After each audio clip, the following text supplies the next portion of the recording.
Good afternoon, everyone. My name is Jacques, and I thank Andrea and everybody involved in organizing the conference for bringing me back to Toronto. It's good to be here and good to see everybody. I also don't have any images, and I thought about trying to convince you that it is because I've decided that PowerPoint is an implement of Western control. Trying to get back in touch with my history, my oral tradition, cultural history, but really it's just that I'm very badly organized.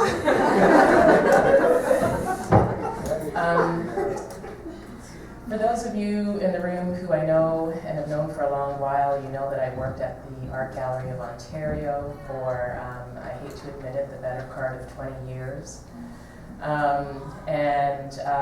Another reason that I have no slides is that as I tried to think about what I was going to say today, I kept sort of digging myself into these deep pits of depression, thinking about those 2 decades set in the building next door.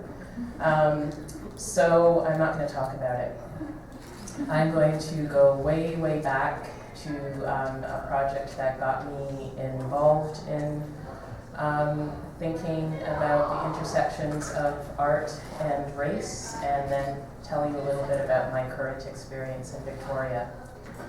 So going way back to the early 90s, I did an MA in art history at York University. Now I proudly say that I'm a graduate of the York University's art history department because there are some remarkable things going on there. When I was there, it was a pretty kind of old school, elbow patchy, tweedy art history department. And it took me a while to graduate because I had to wait for them to hire somebody who would let me do the project I wanted to do.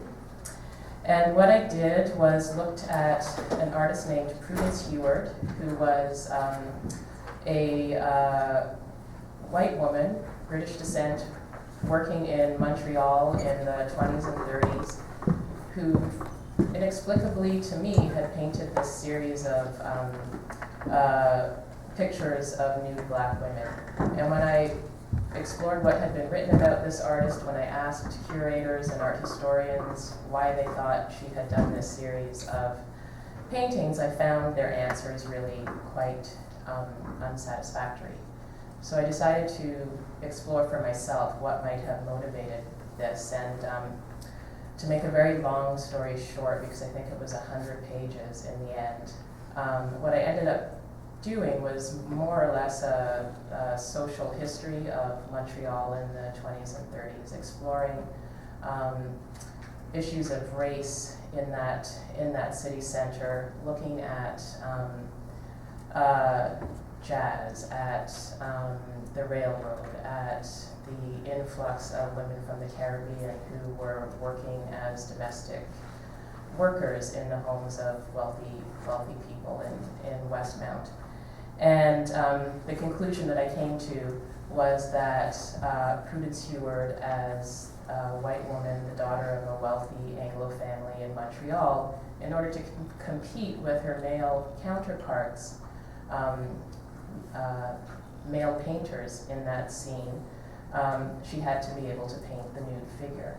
And it would not have been appropriate for a woman of that class and social standing to be in a studio with a white female nude person. So she had easy access to black female bodies, and they were supposed to be nude because they were exotic.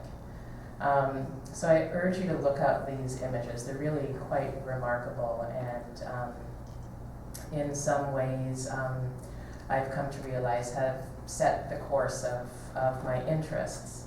So now I'm going to skip over 20 years and talk about the fact that I now live in Victoria and Vancouver Island in British Columbia, which is kind of odd that Victoria's already come up today. Charles, nice to see you again.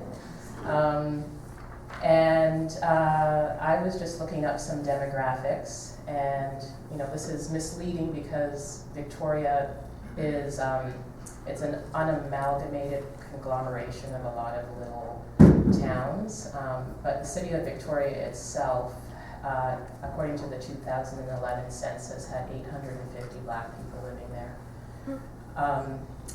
1% of the population.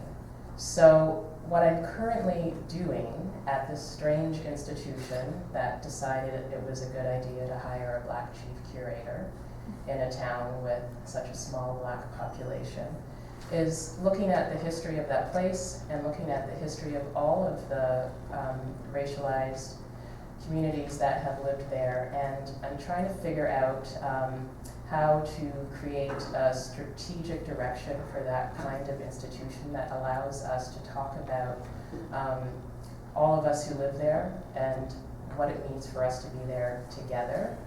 And remarkably, one last little mention of the AGO, Victoria it's a much more responsive place to trying to introduce those conversations. And everything that the gallery does is about responding to community and opening up conversations in the community. So I end on a note of hope. Thank you.